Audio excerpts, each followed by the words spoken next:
Hallelujah. Hallelujah. Good morning sa buhay ng bawat isa. Unang-una sa lahat, masaya po ang aking damdamin. Alam mo na kung sino ka. Masaya po ako sapagkat mga nagkakasama nating muli sa ating panambahan. Amen? Amen ba mga igsoon? Hallelujah. Pwede ba for the last time, yung katabi mo ngayon sabihin mo na may kurot ba? Salamat dahil nagpakita ka. Come on, church. Yung sa harap, sabihin mo, salamat dahil kasama kita ngayon. Hallelujah. Praise the Lord. Hallelujah. So, ang ating title for this morning, is What Pleases Our Lord Jesus Christ? What pleases our Lord Jesus Christ? I encourage everyone na ihanda po ang kanilang mga sarili. Mag-focus po kayo. Yung katabi ninyo kung madaldal, hapakang mababa, hilong sa kaliyot kay sa bahay, lagi tayo nagdadaldalan. Pagdating dito, focus muna tayo. What pleases our Lord Jesus Christ? Ano po ang ikinakatuwa ng Diyos sa atin na nanggagaling sa atin? Alam nyo, may dalawang bagay kung bakit ka nandito sa church every Sunday. Dalawang bagay lamang. Kagaling nyo na lahat, pero may dalawang bagay kung bakit ka nagsisipa. Number one, mga kapatid, of course, to worship Jesus Christ. Amen. Klaro yan. Klaro yan. Kasi pag nandito ka para po may makuha, ay wala ka pong makuha. Lalo na pag pera, ay wala talaga. Pero nandito po tayo, mga kapatid, to honor and worship our Savior Jesus Christ. Pangalawa na purpose, bakit ka nandito? We are gathered together bilang mga broken na tao every week. Woo! Amen ba? Shattered, broken, lugi, and then walang kita. May iba ito, may sakit. Sakit na sa lahat. Sakit sa utak, sakit sa ulo, sakit sa bulsa, sakit sa... Ang daming sakit-sakit! We are broken. We are here in this place every Sunday para mga kapatid, pag-ayusin, hallelujah, ng ating Panginoon para ikaw ay may lakas at ma-recharge sa bagong hamon every linggo. Amen ba mga kapatid? Can I hear amen? Ang Sunday ay pag-recharge. Pero number one, ang Sunday is to worship God. Pangalawa, ang Sunday is to recharge your spiritual lives. Klaro? Amen? So, pero ang tanong, what pleases our Lord Jesus Christ? Nabubuhay ka ba mga kapatid sa para i-please ang tao o para i-please ang Diyos? Tanungin natin ang ating sarili. Saan tayo nabubuhay? Sa pag-please ba ng tao? O sa pag-please ng Diyos? Sa pag-please ng tao, gusto mo laging ina-acknowledge ka. Pero sa pag-please ng Diyos, mga kapatid, you don't need an acknowledgement. Amen ba mga kapatid? Kaya mahirap maglingkod sa Diyos. Kasi minsan parang walang nag-a-appreciate sa iyo. Pero tandaan mo mga kapatid, okay lang na hindi ka i-appreciate ng tao. Kasi lahat ng ginagawa mo para sa Diyos, ina-appreciate ng Panginoon. Palakpakan niyo nga Diyos. So, ang tanong, what pleases our Lord? Kabataan, makinig kayong mamaigi. Lalo na magsisipasok bukas. Ano po ang ikinakatuwa ng Diyos sa atin? The answer is only one. Tingnan mo, tanggalin nyo na po ang lahat. Tanggalin nyo na lahat. Isa lang. Wala tayong mapag-aralan ngayon, isa lang. Ang tanong, what pleases our Lord Jesus Christ? Ito ang sagot. Ikaw na magpindot Sige tayo. Nagham? Let us read. Hebrews chapter 11 verse 6. Kayo ang magbasa. 1, 2, 3, go.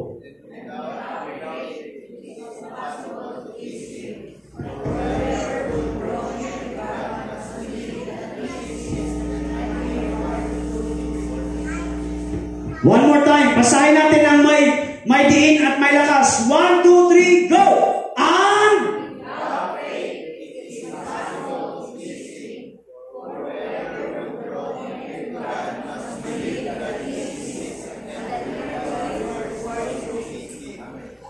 ang tanong kanina, what pleases our Lord Jesus Christ? The answer is faith. Nasagot ko na ang tanong, mag-closing prayer na tayo. Tapos na eh. Nasagot ko na yung tanong. Mag-uwi na tayo. Kaya bakit pa ang pinag-atan natin? Ano po ang ikinakatuwa ng Diyos sa atin? The answer is only faith. Wala. Hindi po nasasayahan ng Diyos. Okay. Masaya ang Diyos. Pero kung pagsama-samahin natin mga kapatid, ano po ang ikinakasaya ng Diyos sa atin? Walang iba kundi pananampalataya.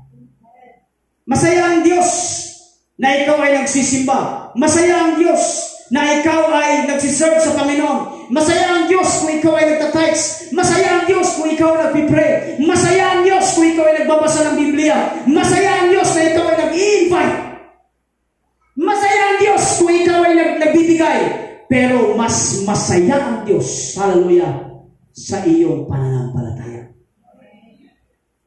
Faith. Lawakan natin. Ang faith, sa Greek word, sa New Testament, hindi po tumura ha? Greek word po ito. The Greek word of faith is pistis. Baka sabihin nyo, nagmumura sa pastor ha? Hindi ha?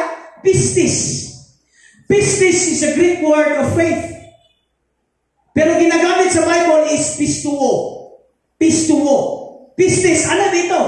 Referred as a guarantee or a warranty. In Scripture, faith is God's warranty, okay, certifying that the revelation He inverted o yung kanyang sinasabi ng mga revelation will come to pass.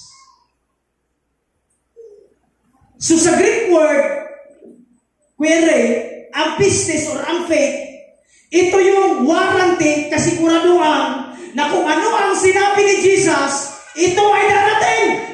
Ay, nako, tinagalog ko na. Gusto niyo Bisaya? By the way, nagulat kanina yung iba. Bakit daw nagbisaya kami? No choice kayo, kami nagpapaawit eh. O sa sunod kung mag-Ilocano kami, mag-Ilocano din kami. Pero, basta, nung tinawag namin ng adlaw-adlaw, si Ma'am Tere, kumanta din naman. Oh, tsaka yung nagulat nga ako, yung dalawang buringgit, kumanta din eh. Mas maganda pa yung accent nila eh. Oh, di ba? Bisaya din eh. Sabi ni Eunice, adlew. Anong adlew? Ha? Naging Islam na. Hoy, Bisaya mama ni mo ha? Ha? Bisaya mama mo. Adlaw. Di ba? Pero yung mga music team, iba yung lyrics eh. Adlaw, sige kaon. Grabe. Di ba? Puro kain na nasa isip eh. No? So, ang faith, ito yung kasiguraduhan sa sinabi ng Diyos. Sinabi ng Diyos, hindi ng tao. Sinabi ng Diyos, kasiguraduhan na ito ay darating. So, may mga sinasabi ang Diyos na darating talaga at walang makababag sa Bisaya. Walang makahadlang. Tapikin mo ang katabi mo, sabihin mo, walang makahadlang sa sinabi ng Diyos. Come on. Come on. Oh, wala. As in wala. Okay. Now, in Hebrew word, habang nag-aaral ako, tinito, ang Hebrew word ng faith ay galing sa dalawang word. Ito po ay tinawag na imuna. Okay? Imuna sa Bisaya. Imuna. Or ang pangalawa is Rekem. So from the word M and then Rekem. Ang M translated sa mother. Ang Rekem translated as the mother's womb. So ibig sabihin mga kapatid, hallelujah, ang faith sa Hebrew ay imuna. Everybody repeat after me, imuna. Pastor, ano yung imuna? Ang ang imuna daw ay translated as what? Mother's womb. So, ibig sabihin, ang pananampalataya, hello, gising pa ba lahat? Ang pananampalataya ay katulad daw ng isang pagpupuntis, hallelujah, ng isang ina. Wala kang magagawa after 9 months. Kailangan itong iluwal at lumabas. Therefore, ang pananampalataya ay katulad po ng isang nagbubuntis na kung ano ang sinabi ng Diyos, hallelujah, ito ay nakatakda na lumabas. Parang mahinang-imin So, ibig sabihin, kapag may pinangako ang Diyos sa buhay mo, wala po itong ibang outlet kundi lalabas. Amen. Pag may sinabi ang Diyos sa iyo, magantay ka na lang kung kailan. Pero, ang sabi ng Diyos, wala iba itong daraanan kundi lalabas talaga ito. Taas ang kamay na ininiwala na may pangako ang Diyos sa kanyang buhay. Dahil may pangako ang Diyos sa buhay mo, wala po itong ibang purpose kundi lalabas ito. It will come, darating. Sabihin mo nga sa iyong katabi, darating din yan. Huwag kang mainip. Now, nalaman na natin ang ibig sabihin ng faith. Yung nasa likod, rinig ba ako? Rinig? Ano ibig sabihin ng faith? Mga kapatid ko sa Panginoon. Alam nyo, ito ang malungkot. Jesus found faith in the unwanted people in their unwanted circumstances. Meron tayong dalawang story sa Bible na nagpapakita ng pananampalataya. Pero, nakita ng Diyos sa pananampalataya, hindi sa born again. Mas nag-activate pa ng pananampalataya, hindi doon sa mga believers, kundi doon sa mga unbeliever. In-exercise nila ang faith. Kumpara sa mga believers. Kasi maraming mga born again ngayon, kaya nga tawag sa atin is mananampalataya. Kasi tayo ay galing at meron tayong pananampalataya kay Jesus. Pero ang problema, minsan, nag-activate ang faith. Minsan, nakikita pa sa mga unbeliever kaysa sa ating mga believer. May dalawang story. Bilisan ko. Number 1, the Roman centurion. Pastor, ano yung Roman centurion? Soldier ba? General. Huwag kayong malito sa sir, may head ka, di ba? General ang tawag? Oh yeah, of course. May general. May isang general, Roman general. Okay, basahin natin ha. Nakita ni Jesus Christ ang faith sa isang Roman general. When Jesus returned to Capernaum, a Roman officer came and pleaded with him.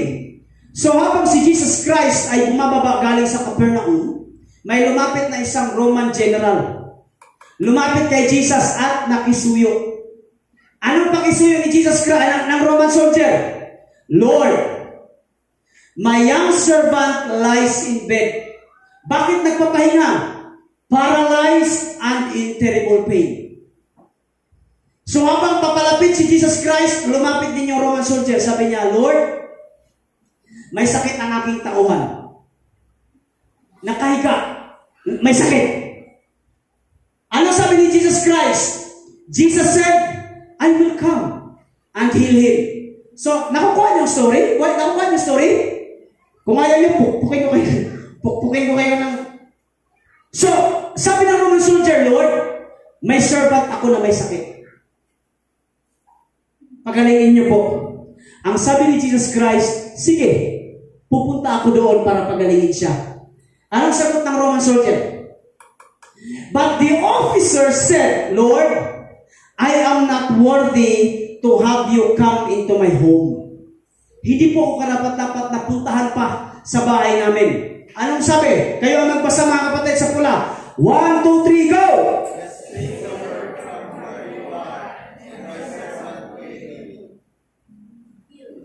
Ano sabi ng Roman soldier?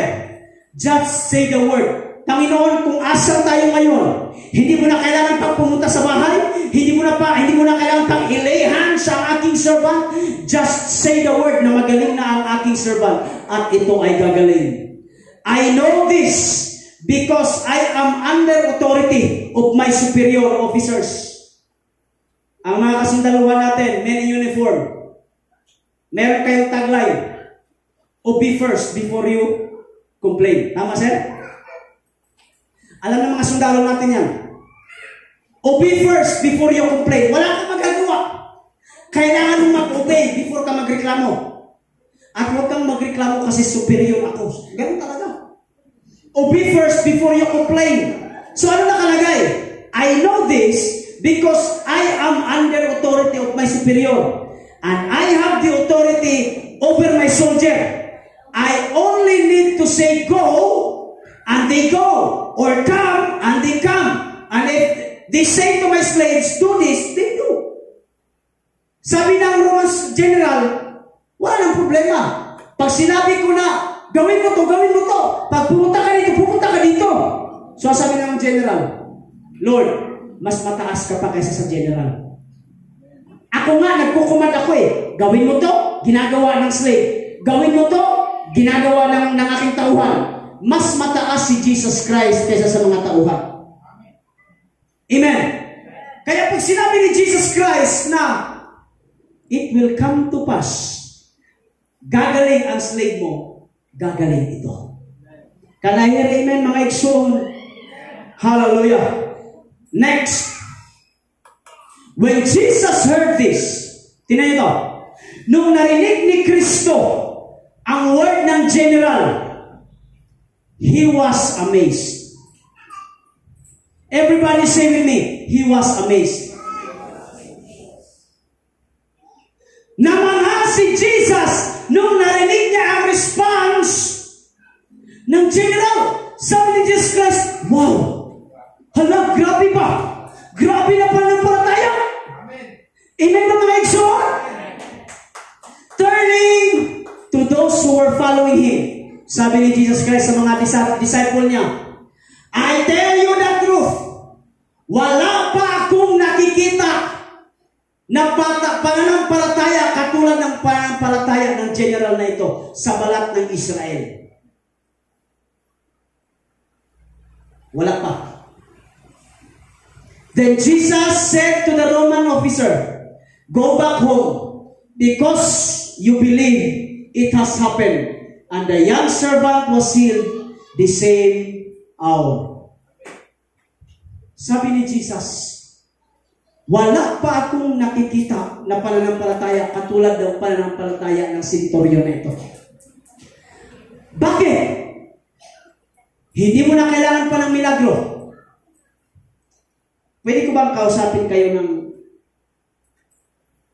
heart to heart, puso sa puso? Minsan tayo, nag-activate ang ating pananampalataya kapag tayo ay umiyak. Pero tanungin ko kayo, paano kung hindi ka napaiyak? Kaya maraming simbahan na lagi nagpapaiyak.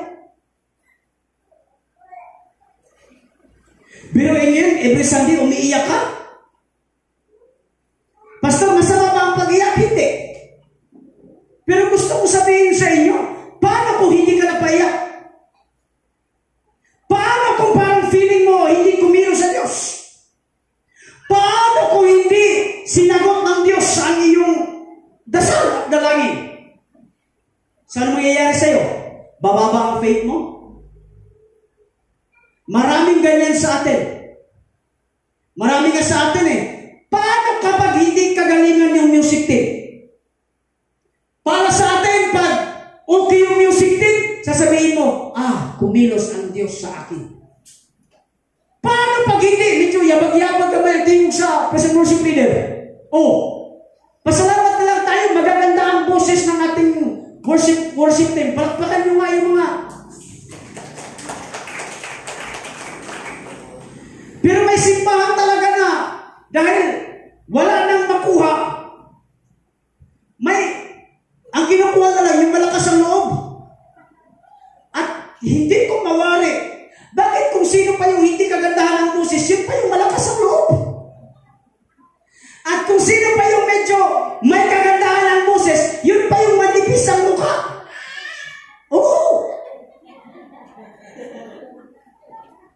Ayusin mo ha. Dapat magandang boses mo ha. Paano pag parang? Kasi gusto natin agad pag present worship, revival palagi. Paano pag? At gusto natin puro encounter. Ilang beses mo ba i-encounter ang Diyos? Walang masama sa encounter ha? Kasi piling natin pag encounter, doon mo lang nakita ang Diyos. Hala! Paano kapag hindi ka napaiyak? Hindi na mag-activate ang faith mo. Mga kapatid, kahit hindi po feeling natin kumikilos sa Diyos, hallelujah, ang Diyos ay palaging andyan. Ang kailangan mo lang is pananampalataya. Amen. Amen ba mga ison? Ang kailangan mo lang ay pananampalataya. Pananampalataya. Alam mo, sabi ng Roman soldier, just say the word, Kuya Ray. Lord, sabihin mo lang. Maniniwala ako na darating yan. Dapat ganyan tayo. At ang pinakamalungkot, tinan niyo yung word. Turning to those who were following him.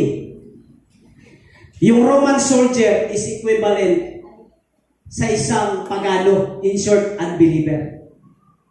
Pero minsan, mga kapatid ko sa Panginoon, yung mga unbeliever pa yung may malakas ang pananampalataya na sila ay pagalingin ng Diyos, na sila ay pagyamanin ng Diyos, na sila ay pagpapalain ng Diyos kumpara sa mga born again.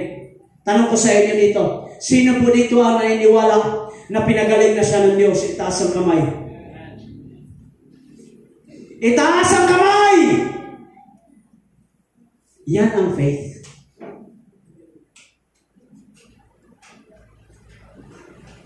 Alam niyo ba may study? Science ito. Science. Kung bakit daw may problema ka, kasi lagi mo pinag-uusapan ang problema. Kung bakit ka daw may problema, kasi lagi mo pinag-uusapan ang problema. Problema. Kung bakit ka may sakit, kasi pinag-uusapan mo lagi ang sakit. Hala, may high blood ako. Na-stroke ako. Kaya alam nyo, nung na-stroke ako ba? Na-stroke ako isang beses eh. Pero ayoko nang maulit yun. Mas lumala pa. Alam mo ang kinalala sa akin? Wala akong ibang pinakinggan. Dr. Willie Ong.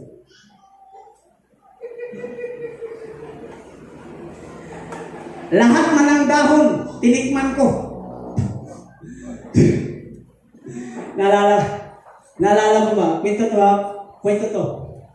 Nung si Papa na bumulagta dyan sa, yung nawala yung kanyang paningin ba? Nandito ka ng Glenn? Nung bumalagta si Papa dyan, talagang, dapat hindi mo yung pinutol yung yung puno ng, may puno tayo dyan na ano yun? Hindi kuya. Yung parang mama, yung,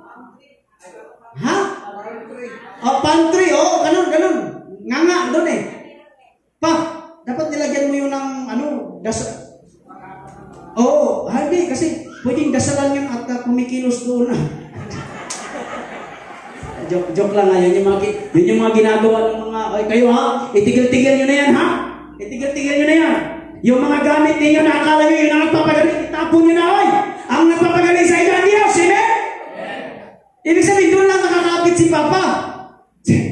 Natawa ako kasi nga, nung nalaman ko, siyempre ako, natatalanta ako eh. Ako yung tao na ako yung, mali ba yung word na tarantado, no? Okay na yun na bang natatalanta ba? Hindi tarantado na mura. Yung bang natatalanta ba? Ratol ba? Nung, si Mama at saka si At Marino, nandun sa Baklaran ba yun? O doon sa kami lang dito, naalala ko lang, sigway ko lang. Nung sinabi ni Papa na, tumigil ang mundo ko at nakita ko yung pintuan ng langit. Yan yung sabi ni Papa eh, nag-black out din. Nakikita niya si Pedro doon, nagsusulat na ng pangalan niya eh. No? Alam mo, sabi ni Papa, kumuha ka ng pwedeng mangat-ngat dyan. Sabi ni Papa. Sabi ko, ano bang sabi ni Papa? Binanggit na.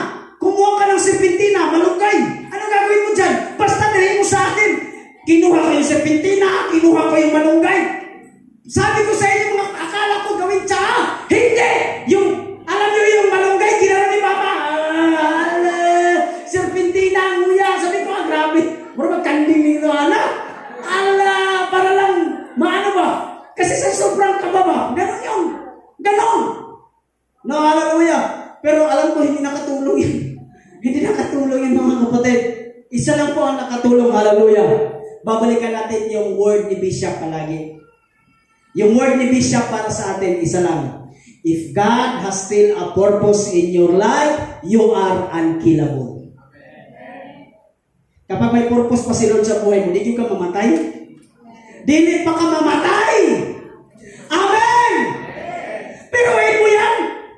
Nagbisikleta ka lang, nakaipay ka lang, bigla ka nasagasaan, patay. In Jesus' name, hindi ko sinasabing mangyayari sa atin. Ibig sabihin, kapag oras mo na, kumain ka lang ng balot, hallelujah. Kasi alam nyo, pag ang nagbibenta ng balot, nasa madilim lagi yan.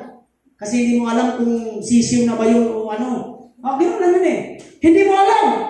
Kumakain ka ng balot, may pato, nakausli. Siyempre, igagawin mo talaga yung ulo. Natusok ka ngayon. Patay ka ngayon. Hindi mo alam. Kanayon, amen? Nagulat nga ako yung kapatid ko eh. Kapatid, hindi si Kuya Joshua. Hindi si Ate Joanne at saka si Chacha. Yung kapatid ko na si Sam Milby. Ayaw yung maniwala. Si Sam Milby, bato-bato na. Maskulado na. Ano nakalagay? Diabetic. Sige nga. Diabetic. Diabetic. As in diabetic talaga. Kahit gaano ka ka-healthy, etc. In short, ang iyong buhay hindi po nakasalalay kung gaano ka ka-healthy, kung ano ang kinakain mo, igsoon, hallelujah. Nakasalalay ang buhay mo kay Lord. Can I hear amen? Faith. Pananampalataya. Kahit ano na pinanood ko, lagi kong sinasabi, ang ganda-ganda ng asawa ko, bago pa lang, isa pa lang ang aking anak, kaka 30 years old ko lang, mamamatay na agad ako. Grabe no? Yun ang lagi kong iniisip. Pero alam niyo, ang pananampalataya, kabaliktaran doon. Ang pananampalataya, mga kapatid, hallelujah, praise the Lord. Isa lang yan. Lagi mong tandaan ang mga pangako ng Diyos sa buhay mo. Amen. And it will come to pass. Sino po naniniwala na darating sa Kanya ang para sa Kanya na ibibigay ng Diyos? Itaas ang kamay, hallelujah. Sa mga single dyan, may darating sa inyo. Maniwala kayo. Maniwala kayo, hallelujah. I don't care kung ikaw ay 33 years old, 34 years old. Huwag nyo nang masahin yung teacher dyan. Hayaan nyo yan. At may nag-aantay yan. May nag-aantay yan. Meron yan. Hindi man ngayon, baka sa dulo ng walang hanggan. Bahala ka na. Yun ang sa dulo ng walang hanggan. Okay? Pangako sa'yo, esperanza. Grabe na, mga palabas natin ba, no? Hallelujah. Nothing pleases and marvel God more than to trust and have faith in His Word. Wala pong ibang nakakapagpasaya sa ating Diyos. Walang iba kundi pananampalataya. Pananampalataya, amen! Trust and have faith in His words. Panghawakan ang salita ng Diyos. Ang Diyos ay nagpapagaling, amen! Ang Diyos ay nagpapayaman, amen! Ang Diyos ay nagliligtas, amen! Panghawakan nyo yan. Panghawakan nyo yan. Panghawakan nyo yan.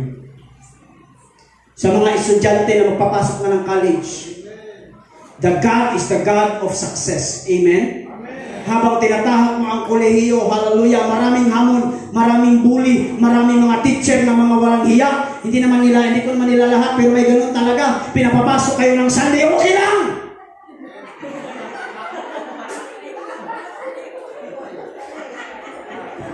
Pero actually, hindi talaga okay. At yung magagawa school yan Pastor, ROTC namin, ROTE, ROTB, ROTC, lahat na! Kahit hanggang sina yan! Pero bakit dinadamay ang Sunday? Sige, okay lang. Okay lang. Pero habang tinatahak ko mga kapatid, hallelujah, panghawakan mo ang iyong salita ng Diyos na hindi ka mag-rely sa iyong sariling kakayanan. Ikaw ay mag-rely, hallelujah, sa kakayanan ng Diyos. At sasabihin mo na hindi ako magtatagumpay kung wala ang Diyos. Amen? Itong tinatahak ko ngayon, first year pa lang ako. Darating ang panahon, hallelujah, ako ay makakakuha ng magandang trabaho, magandang negosyo, magandang pasahod. Itutulong ko sa lahat ng mga naghihirap, lalo na sa iglesia at aming pamilya. Amen. Palakpakan niyo. Kaya ang mga tatay yung naghirap, nagupit-gupit, nagunting-gunting, tapal dito, tapal doon, para lang ikaw mapag-aaral. Pastilan mga bata, huwag na kayo magreklamo kung walang baon.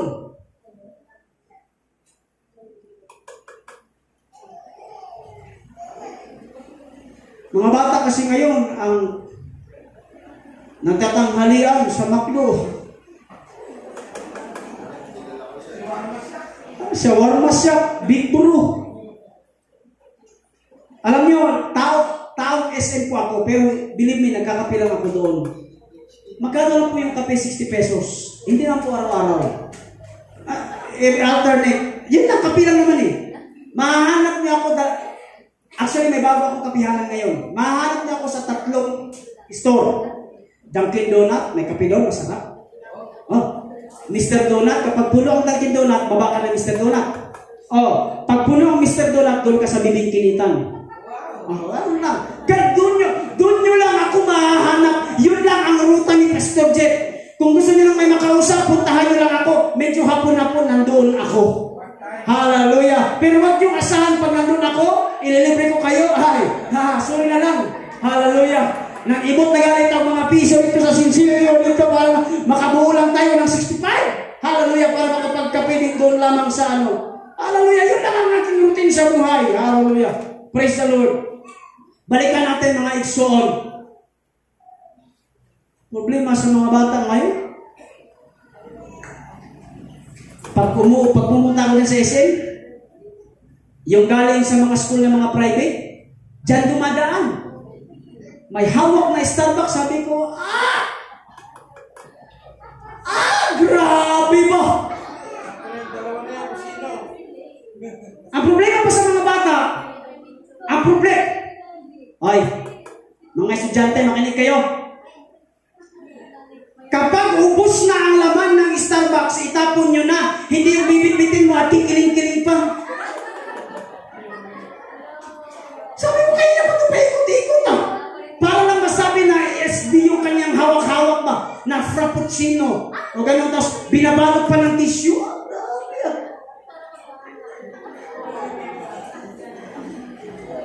Baka nga pinulot nyo na dun sa lamesa at naglakad-lakad kayo eh. Diba? Maging grateful tayo, hallelujah. Mga bata, maging grateful kayo kung ano ang meron at ibibigay sa inyo ng inyong mga magulang. Amen! Kaya nga nagsusumika pa natin mga magulang para hindi na madaanan yung nadaanan nila dati. Na umakit ng santol bayabas. Kumukuha ng kangkong pangpalit ng papel.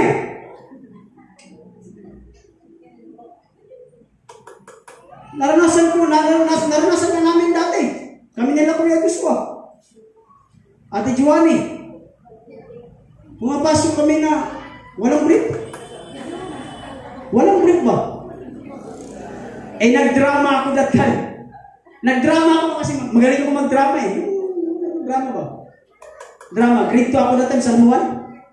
Eh, wala akong brief. Nag-split ako eh. Butas pala to. Sabi ko sa inyo, walang sabi-sabi, uwi agad ako eh.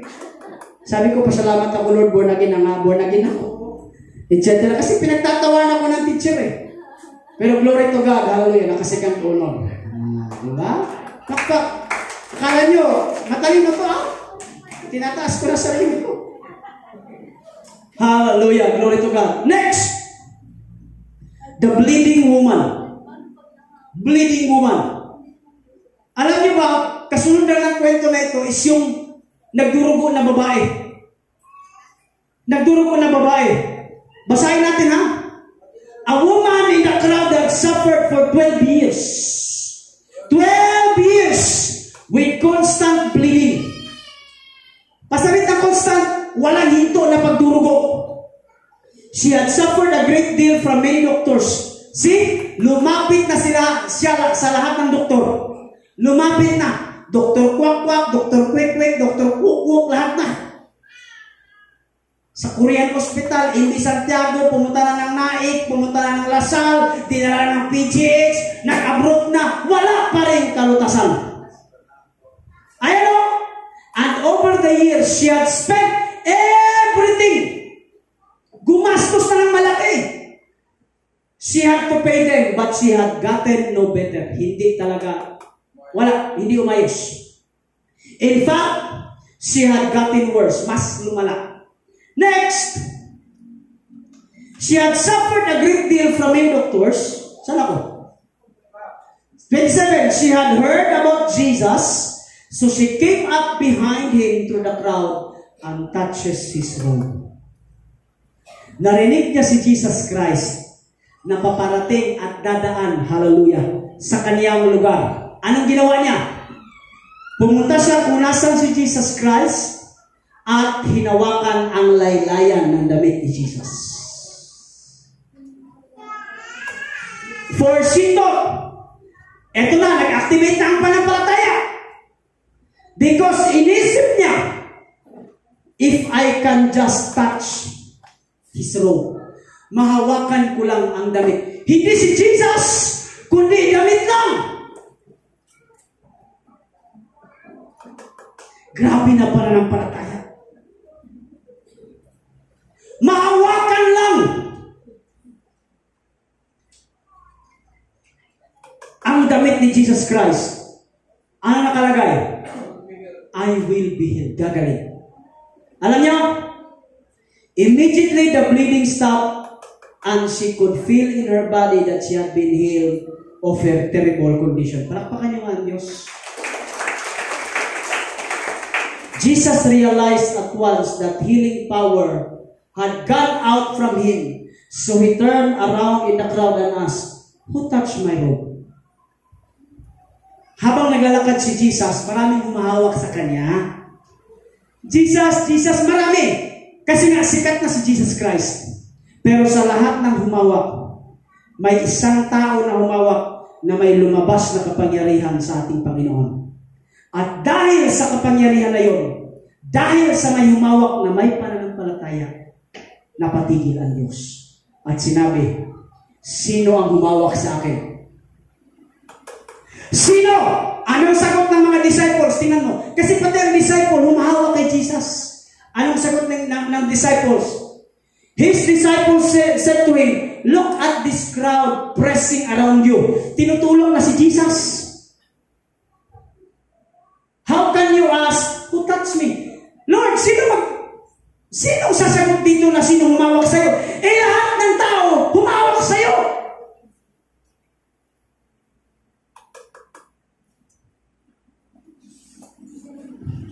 But he kept on looking around to see who had done it. Then the frightened woman, kasi walang gustong umako eh. Kaya itong bleeding woman, nanginginig. Kasi walang ibang pinapatukuyan ng Diyos, kundi sino? Yung bleeding woman. Nanginginig ang bleeding woman. Ano nangyari? Then, of what happened to her, came and fell to her knees in front of him and told him what she had done. Nung nalaman ng bleeding woman na siya hinahanap ng Diyos, lumuhod siya at sabi, Lord, ako po yung humawak sa iyo. And she said, and Jesus said to her, daughter, kayo mga magbasa sa may pula, 1, 2, 3, go. Lakasan nyo yung may diin, 1, 2, 3, go. See? Marami po ang gustong humawak sa Diyos. Pero kaunti lamang ang humawak na may pananampalataya.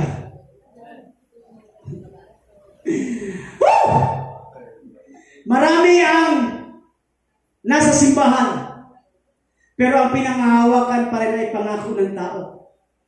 Alam nyo, sa dami ng humawak kay Jesus Christ that time, habang siya'y papunta sa isang lugar, biglang napahintuan Diyos, sabi, sinong humawak sa akin? Sabi ng disciples, lahat humawak sa iyo. Sabi ng Panginoon, hindi. May humawak sa akin na may bisa ng pananampalataya. Nanginginig ang bleeding woman, Lord, ako yun. Anong sabi ni Jesus Christ? Your faith, dahil sa iyong pananampalataya, ikaw ay gumaling. Hallelujah. Amen. Amen. Kaya isuon sa ating paghawak sa ating Diyos. Hallelujah. Samahan natin ang pananampalataya. Amen. Para may ng amen. Amen. Sa ating paghawak sa pangako ng Diyos, i-activate natin ang pananampalataya. Habang ikaw naghahanap ng kasintahan, i-activate mo ang pananampalataya. Habang ikaw ay nag-aaral, i-activate mo ang pananampalataya. Habang ikaw ay nagtatrabaho, araw-araw ka nang babiyahe papunta dito, papuntang Manila, nagbumotor, nagkukotse, or dumadaan ka sa Cavitex or doon sa service road. Sabihin mo, Lord, I have faith that one day, mababago, hallelujah, ang routine ng aking buhay. Amen. May nang amen. At alam niyo yan. Alam niyo yan, saksi ang Diyos, hallelujah, sa kung paano kayo binago ng Diyos. Dati hindi niyo mabitaw-bitawan yung mabahong unan.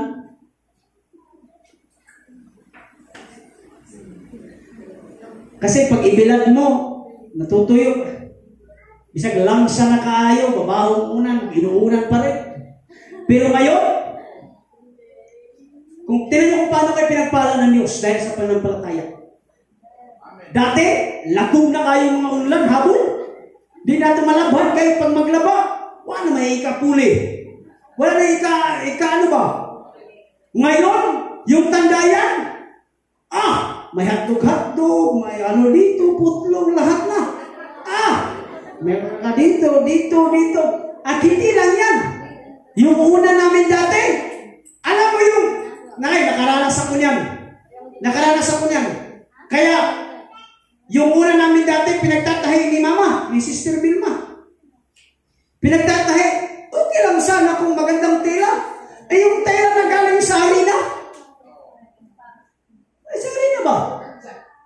Kaya pag nagbabatuhan kami, magkakapatid, at nag-aaway kami yung sa unan, may nasusulatan kasi medyo ano yun eh. Magaspang. Ngayon, mukha ni SpongeBob, ni Hello Kitty, ganun, grabe. Tingnan niyo kung paano kayo pinagpala ng Diyos dahil sa pananampalataya. Amen. Hallelujah. Dati, pag pumapasok kayo sa inyong bahay, hallelujah, gumagano'n-ganon pa kayo. Sa sobrang sigil. Amen ba mga igsoon? Ngayon, gumagano'n-ganon pa rin kayo. Bakit? May TV, may rep, may aircon, may hallelujah, palakpakan niyo nga ang Diyos. Dahil sa pananampalataya. Hallelujah. Because of your faith. Hallelujah. Dati, tulo lang ng ulan ang inyong sinasahod. Ngayon, tulo na ng pagpapala ang inyong sinasahod. Palakpakan niyo ang Diyos! Hallelujah. Dati nung ako ay wala pang motor, nangarap ako na magkaroon ng bisikleta. Binigyan ako ng motor. Sabi ko, Lord, mangangarap ako na magkaroon ako ng 4 wheels. Hindi pa ngayon kasi wala pa ako, hindi ko pa alam mag-drive. Marunong na ako pero di tayo magkumpiyansa. Kaya baka di tayo magkumpiyansa. No? Ganun kasimple. Tinan nyo ngayon. Hallelujah. Si Papa dati, ang Montero, ang FX, pag nagpausok, parang hindi lang lamok ang umalis, pati tao eh. No, grabe. Tulak dito, tulak doon, pero tingnan nyo, dahil sa pananampalataya. Amen. Amen ba mga igsoon? Amen. Pero nalala ko yung motor mo ba? Nagkahulog-hulog na lahat-lahat, nagkasira-sira na, bingkong-bingkong na. Pero tingnan mo kung paano ka pinagpala ng Diyos dahil sa iyong pananampalataya. Gusto ko nakawin yung NMAX mo eh. Ha? Gusto kong gasgasan eh. No? Nakakaano eh. No? Nakakaano eh. See? Tingnan nyo kung paano kayo pinagpala ng Diyos. Sabihin mo sa iyong katabi, dahil yan sa pananampalataya mo. Dati sa tulay kayo, yung amoy ng bangkay, amoy nyo na rin. Pag bumabaha naan, pati buto, sabi ng iba, ano to? Sige, gulayan na lang natin. Grabe kahirap sa buhay ba? Pero ngayon, hallelujah. Praise the Lord.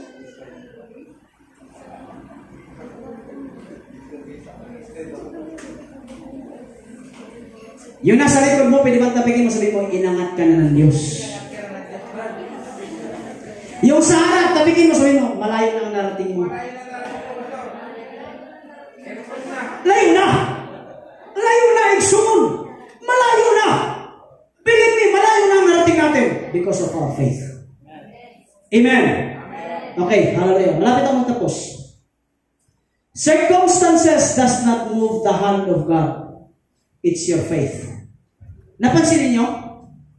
Napansin niyo? Ang circumstansya, ang paghihirap mo, hindi yan ang nakakapagtag sa Diyos. Hindi! Yung problema mo, hindi yan nakakapagtag sa Diyos. Hindi! Maniwala kayo! Yung pagsubok, problema na kinakaharap mo, hindi yan ang makakapagsagot sa panalangin mo. Alam niyo kung ano nakakapagsagot? Hindi problema mo, kundi ang pananampalataya mo!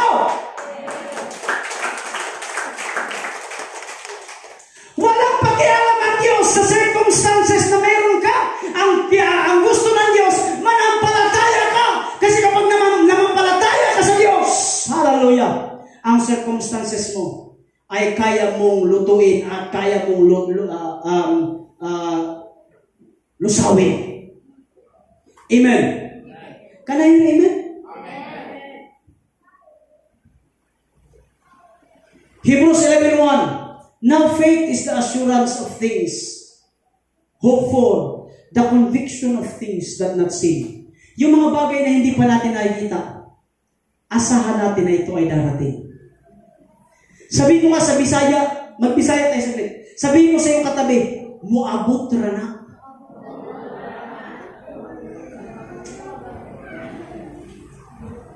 Last but not the least, Matthew 17:20. He said to them, because of your little faith. For truly I say to you, if you have faith like a grain of mustard seed, you will say to this mountain, move from here to there, and it will move, and nothing will be impossible for you. Ang hinihingi ng Diyos sa atin, hindi po malaking faith. Ang hinihingi ng Diyos sa atin is maliit na faith lang. Actually, hindi hinihingi. Kinumpara na ng Diyos na kahit may maliit ka na faith, you can move mountains. Pero ako'y naniniwala na ang pananampalataya mo ngayon ay hindi maliit. Ang pananampalataya mo, mga kapatid, ay siglaki. Hallelujah ng bundok. Amen.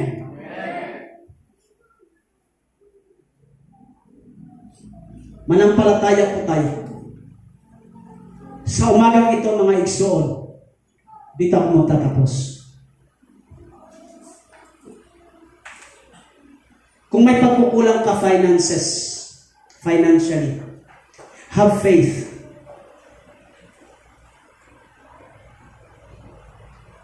Na lahat ng pinagdaraanan mo because of your faith. Lahat ng kautangan mo because of your faith. It will come to pass. Sino po ang may utang dito? Isa ako, number 1, itaas ang kamay. Darating ang panahon, hallelujah, hindi man ngayon, pero dahil nanampalataya tayo, it will come to pass.